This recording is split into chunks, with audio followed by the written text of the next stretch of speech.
Когда я рассказывала о Луи Брайле и его азбуке, я мельком упоминала Марию Терезию фон Паради, слепую музыкантшу, разработавшую собственный тактильный алфавит для записи музыки. Ослепнув в 3 года, к 17 годам, она уже стала знаменита как пианистка, певица и композитор по всей родной Австрии и за ее пределами. Многие врачи делали попытки излечить ее слепоту. Нам по сию пору неизвестно, как Мария Терезия Паради ослепла, какой у нее был диагноз. Но все попытки ее вылечить были совершенно безуспешны. Кроме одной, которая на короткий момент дала надежду. В 1777 году, когда юной музыкантше было 18 лет, к ее лечению приступил набиравший популярность врач, утверждавший, что через все живые существа протекают невидимые магнитные потоки, и, управляя ими, можно избавить человека от каких угодно болезней. Потому что болезни – это фактически проблемы со свободным течением флюидов животного магнетизма. Точно так же, как закупорки сосудов крови приводят к болезням, закупорки потоков загадочной намагниченной жидкости, циркулирующей по организму, приводят к самым разным недугам, от головной боли и депрессии до эпилепсии и слепоты. И знающий доктор может лечить людей, совершая руками пассы над их телами и подвергая их воздействию заряженных предметов. Этого доктора звали не Алан Чумак, Франц Антон Месмер.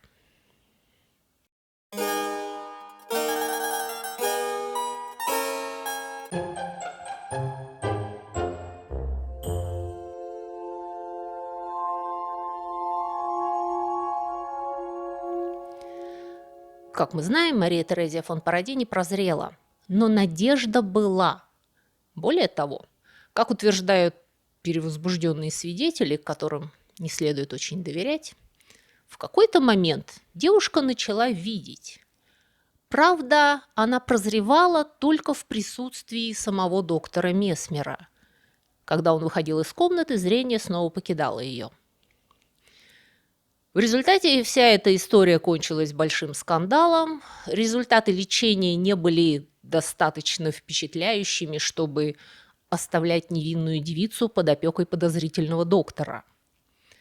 Кроме того, злые языки утверждали, что ее родня не хотела внезапно лишиться пенсии по инвалидности, которую Мария Терезия получала от государства.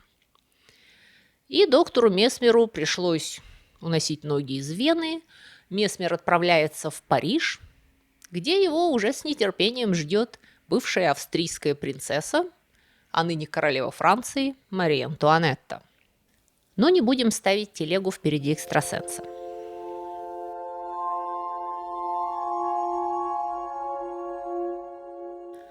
Наш герой родился в 1734 году в пасторальной деревне на берегу Большого озера в Швабии.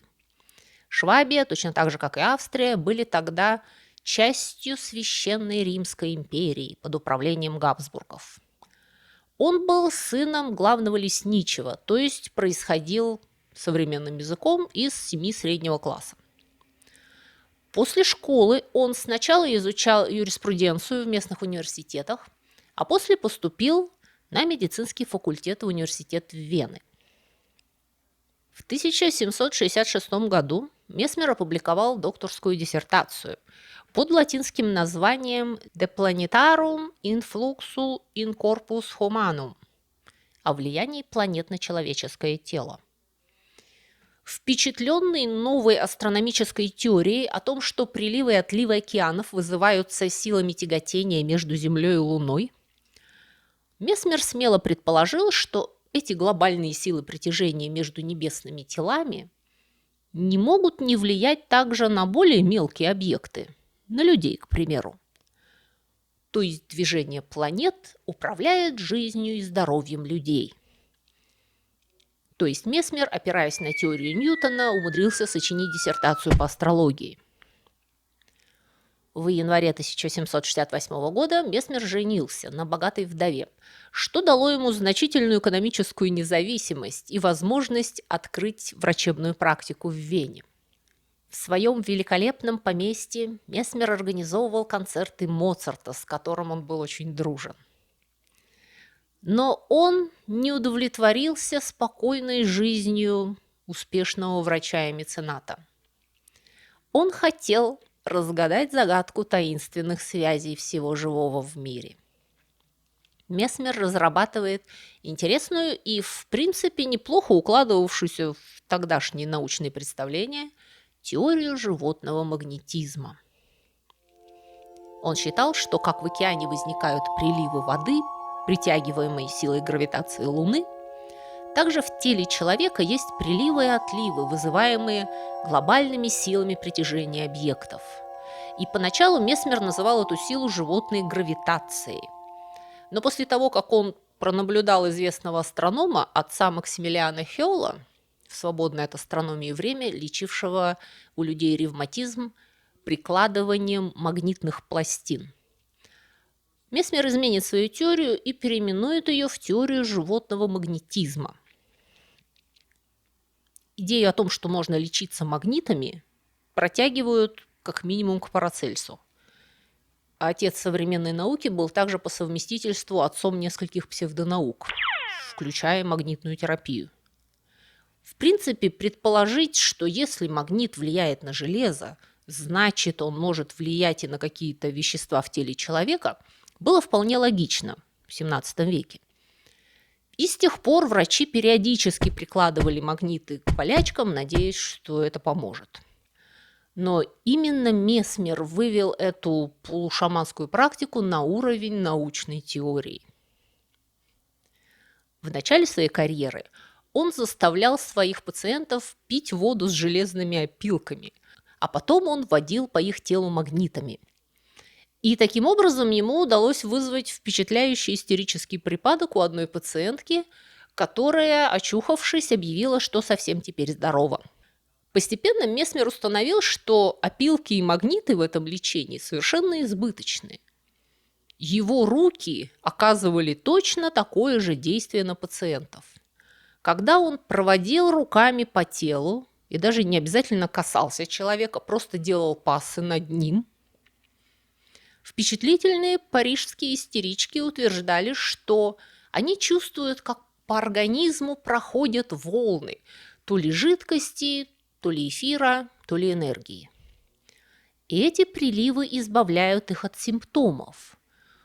То есть слепота и открытые переломы не излечивались, но боли снимались, и меланхолия отступала, безо всяких пиявок и кровопускания.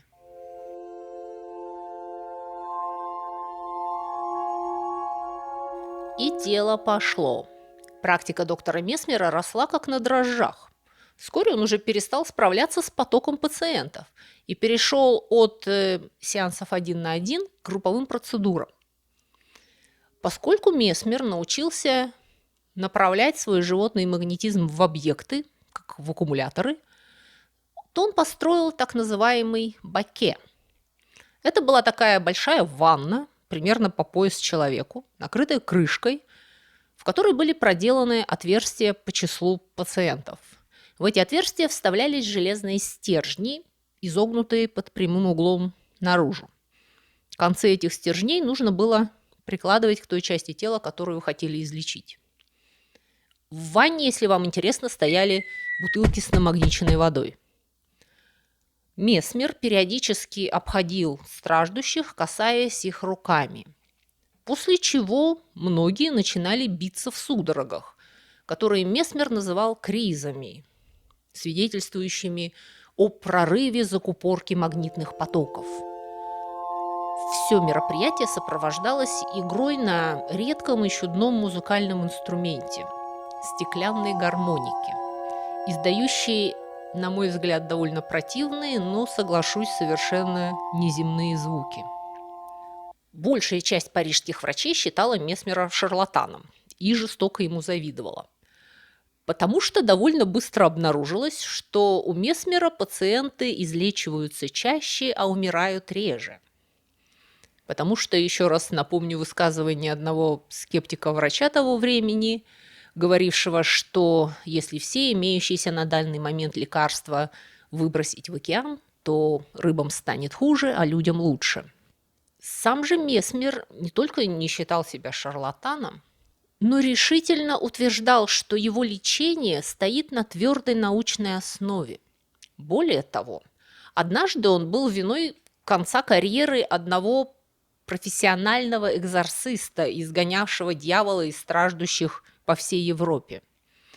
Месмер заявил, что все это предрассудки, дьявол тут ни при чем, а страдальцы эти излечиваются потому, что экзорцист имеет сильный природный магнетизм и, сам того не зная, излечивает больных, страдающих каким-то органическим недугом, а не одержимостью. То есть вера и молитвы не лечат, а магниты – да. Вот как описывает один из современников влияние, которое Месмер оказывал на окружающих. Однажды вечером господин Месмер прогуливался с 6 людьми в саду принца де Субис. Он произвел магнетическое воздействие на дерево, и вскоре после этого 3 дамы из присутствующих потеряли сознание. Герцогиня К, единственная оставшаяся дама, стояла, опираясь на дерево, не имея возможности отойти от него.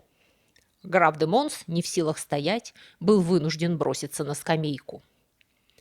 Слуга господина Месмера, которого вызвали на помощь, обнаружил, что не может пошевелиться. Вся компания была вынуждена оставаться в таком положении значительное время. Однако среди врачей были такие, кто был чрезвычайно впечатлен результатами Месмера. Настолько, что даже решил стать его учеником. И вскоре Месмер собрал вокруг себя целую школу. Он тренировал других докторов использовать свой животный магнетизм для лечения пациентов. И один из этих прозелитов, сам того не желая, станет причиной падения своего мастера. Как я упоминала, королева Мария Антуанетта покровительствовала Месмеру. Они были земляками, и 2 ее близкие подруги лечились у него и были очень довольны. Но сама королева не спешила хвататься за железный пруд, исходящий из какого-то подозрительного чана. И муж ее, король Людовик XVI, попытался для начала заставить Месмера пройти, так сказать, аккредитацию.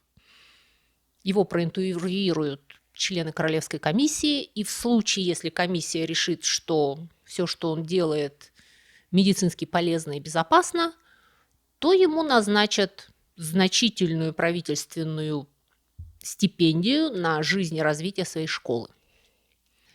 Но Месмер категорически возражал, чтобы его подвергали проверке. Он считал, что факты излечения говорят сами за себя, и нечего тут проверять. Он писал буквально следующее. Когда вор уличен в краже, его вешают. Когда убийцу признают виновным в убийстве, его казнят на колесе. И для того, чтобы подвергнуться наказанию, вору не требуется снова воровать, чтобы доказать, что он вор. А убийце не нужно убивать 2-й раз, чтобы доказать, что он убийца. Очень прошу, чтобы и со мной обращались, как с человеком, которого следует колесовать или повесить, не требуя меня провести новые излечения, чтобы доказать, что я лекарь. И в результате самого Месмера никто никогда не проверял. Вся его теория и практика оказались под атакой научного сообщества благодаря его ученику Шарлю Николя Делону. Этот Делон сначала был ярым последователем Месмера, но через пару лет они вдруг расходятся. Делон считал, что теорию животного магнетизма нужно легализировать, а для этого заставить официальную медицину провести проверку их практики. А Месмер этого не хотел. В результате Месмер и Делон совершенно расплевались, Делон от него ушел, забрав своих пациентов, и организовал собственную клинику. И через влиятельных друзей пациентов Делон добивается того, что в 1784 году король Людовик XVI распорядится о создании Следственной комиссии по изучению практики месмеризма, чтобы выяснить раз и навсегда, шарлатанство это или передний край науки.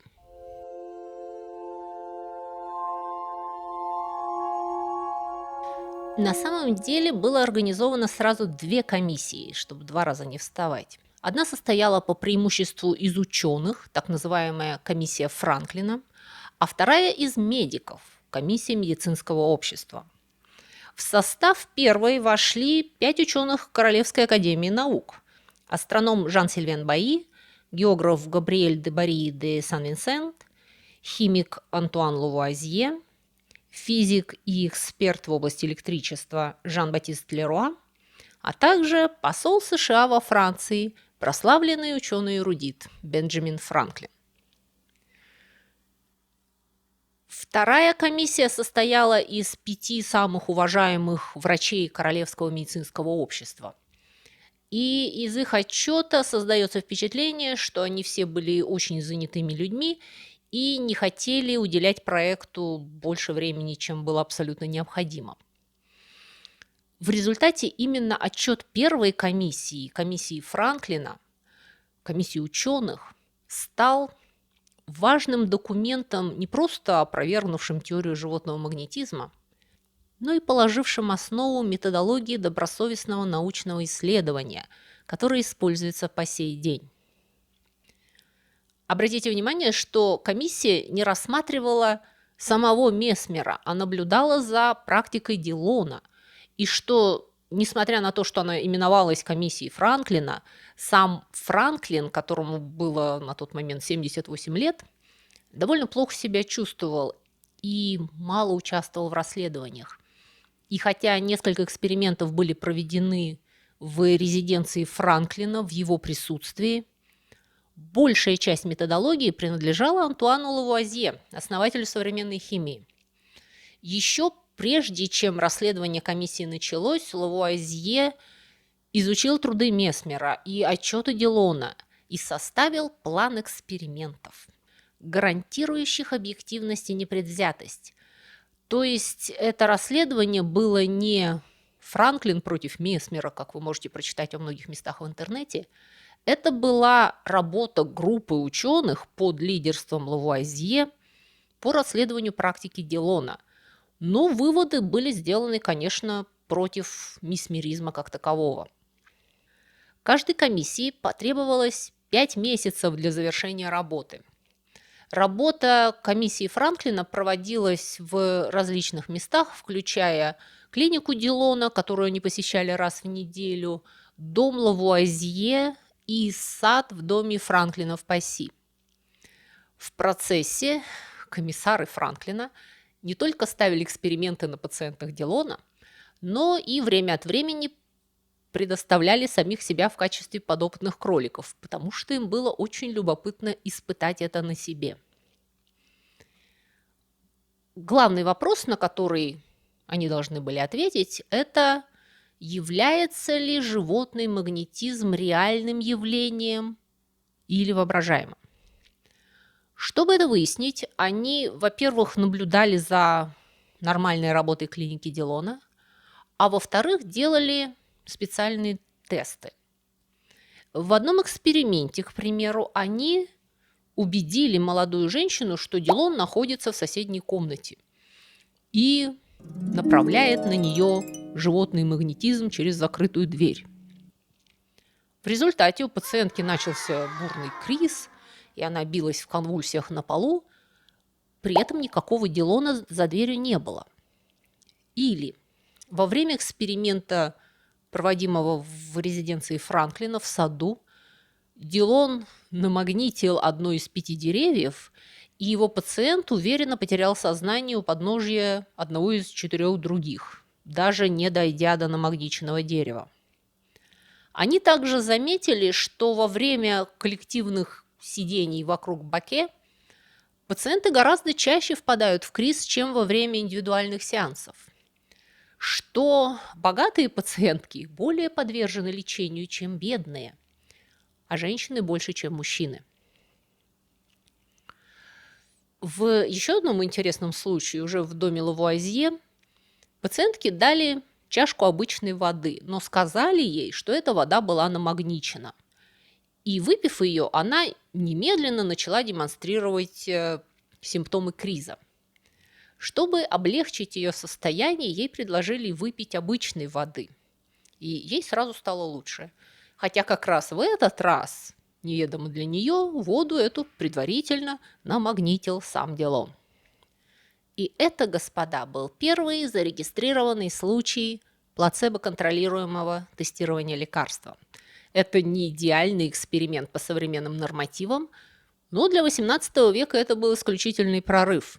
Эксперимент показал, что осведомленность пациента и его мнение о полезности лечения играют огромную роль в том, как будет лечение на него воздействовать, что существует эффект плацебо, когда убежденный в полезности какого-то препарата пациент дает реакцию на совершенно инертную, никакими свойствами не обладающую субстанцию или лечение. И в результате всей этой работы члены комиссии пришли к выводу, что истинные причины эффектов, приписываемых животному магнетизму и загадочной жидкости, которая, как говорят, циркулирует в организме, были воображением и подражанием. Они продемонстрировали, что воображение без магнетизма вызывает судороги, и что магнетизм без воображения ничего не производит. И они отметили, что хотя им было поручено расследование только работы Делона, их выводы в равной степени применимы к Месмеру и его методам. Отчет комиссии был немедленно опубликован, и по крайней мере 20 тысяч экземпляров были быстро и очень широко распространены по Франции и соседним странам. В течение 4 месяцев лондонское издательство объявило о публикации полной английской версии, а на следующий год сокращенная версия отчета группы Франклина появилась и в Соединенных Штатах.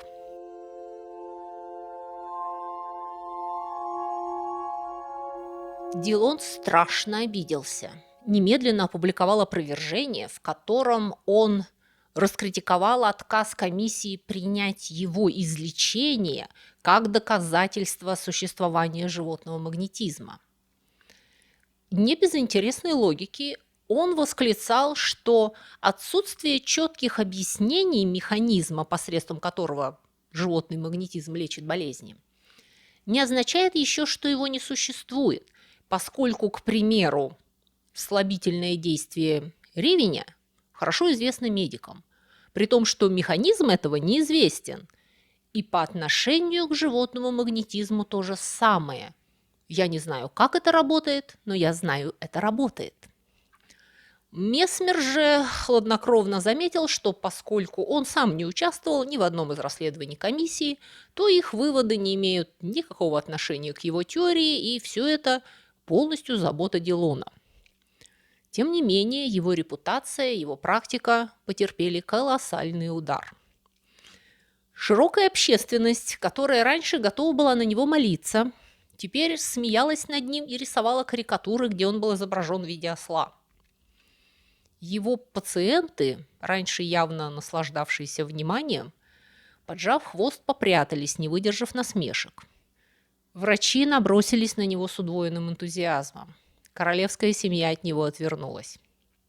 В 1785 году Месмер покидает Париж и почти до конца жизни проводит время в скитаниях по всей Европе, включая Великобританию. Повсюду ему удается вызвать к своей персоне и своему методу большой интерес, но это не может сравниться с уровнем его популярности в Париже. Он окончит жизнь на родине, наслаждаясь значительным состоянием, нажитым в годы его работы.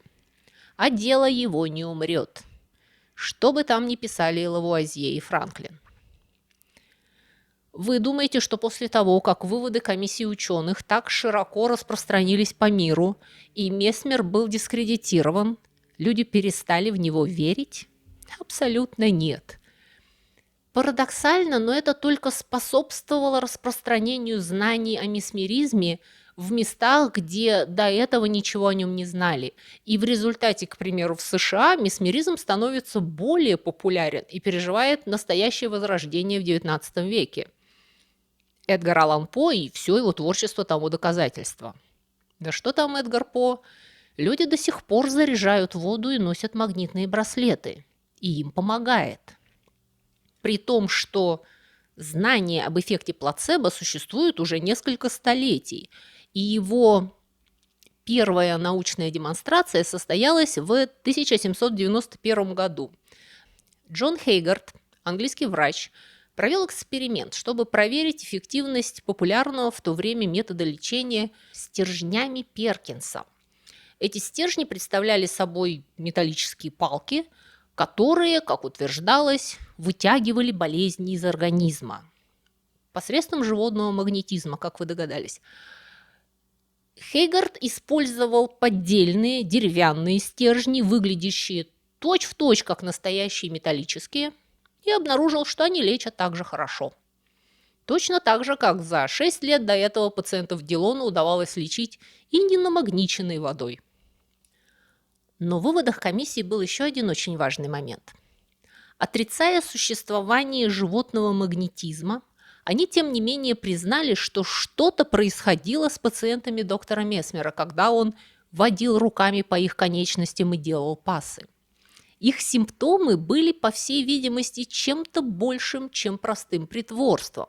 К примеру, во время припадков некоторые из них демонстрировали полную нечувствительность к боли. Одна девушка во время криза так сильно укусила себя за руку, что остались следы. И последующие попытки понять, каким образом Месмер вызывал у своих пациентов эти измененные состояния сознания, вылились в развитие совершенно нового медицинского метода. В 1813 году вышла в свет книга о причине сна в ясном сознании аббата Фария. Точно так же, как Месмер в свое время отказался от магнитов, Фария, ученик ученика Месмера, отказался от идеи существования магнитного флюида, странствующего по телу, и начал утверждать, что состояние транса возникает благодаря эффекту фасцинации, завораживания пациента силой убеждения, которую использует доктор. То есть он находит, что пациенты не самопроизвольно впадали в состояние криза. Месмерист вводил их в это состояние своими пассами. И уже в 1841 году английский хирург Джеймс Брейд, крайне скептически относившийся к снова ставшими популярным в начале XIX века магнетизерам и месмеристам, изучает странное состояние нервного сна, в который погружаются их пациенты, и находит для него название, которое прочно укрепилось в медицине – гипноз. То есть, несмотря на то, что теория животного магнетизма доктора Месмера была опровергнута, изучение ее, во-первых, продвинуло методологию научного эксперимента, позволяющую больше не совершать ошибок в наблюдениях, которые сделали Месмер и его ученики, принимавшие на веру показания пациентов без проверки их реальности. Во-вторых, оно обратило внимание ученых на гипноз как реальное явление и привело к уже сознательной, а не интуитивной разработке его методов.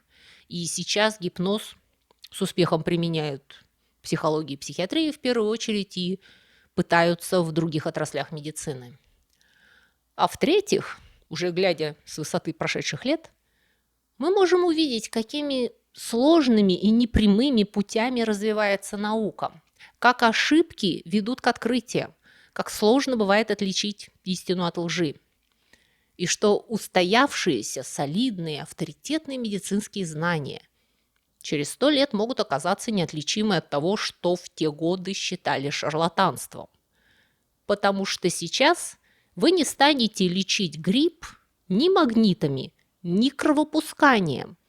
А в XVIII веке это была бы разница между прослыть ослом или умным рациональным человеком, доверяющим дипломированным врачам. В сложном мире мы живем, господа. На этом у меня сегодня все. Спасибо вам за внимание. Особое спасибо всем, кто поддерживает этот канал через Boosty и Patreon.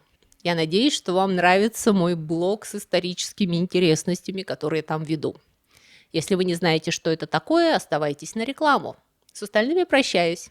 До новых встреч!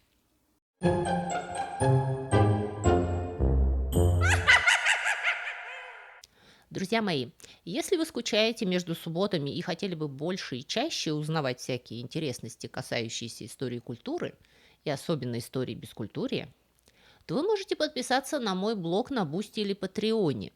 Эти два блога абсолютно одинаковые, я там пишу одно и то же. Просто Бусти умеет принимать оплату российскими платежными средствами, а Patreon принимает разные международные кредитные карточки.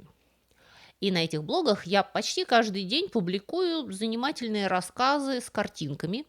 Это на первом уровне подписки. А на втором уровне вы еще получите доступ к дополнительным коротким видео.